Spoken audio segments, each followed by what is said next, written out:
নমস্কার, হরে কৃষ্ণ, রাধে রাধে। সকল ভক্তগণকে আমার কৃষ্ণ মহিমা শ্রী শ্রী রাধা মদন গোপাল জিও চ্যানেলে স্বাগত জানাই।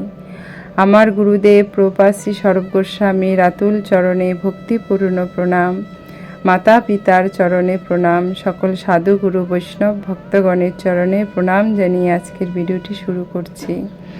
আজকে আমরা আস্বাদন করব মোহ কাকে বলে, বা আমরা কখন মোহতে জড়িয়ে পড়ি।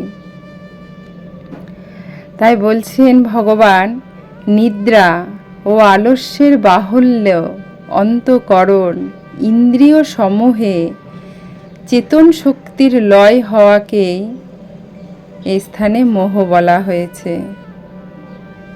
যখন আমরা গভীর নিদ্রা আচ্ছন্ন হয়ে যায়, জগতের ভালো মন্দ কিছু বিচার করার ক্ষমতা আমাদের মধ্যে বোধ হারিয়ে ফেলি, সব কিছু আমাদের আলস্যর মধ্যে দিয়ে ছেড়ে দিই, আর আমাদের ভেতরের অন্তঃকরণ, ইন্দ্রিয় সমূহর কোনো চেতন শক্তির বিকাশ আমরা করি না, আর সব কিছুই লয় হয়ে যায়, তখনই তাকে মোহ বলে।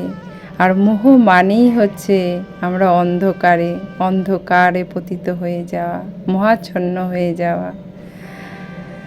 তাহলে আজকে আমরা খুব সুন্দর বিষয় একটা আলোচনা শুনলাম, আস্বাদন করলাম। তাহলে ভক্তগণ সবসময় আমার পাশে থাকবেন।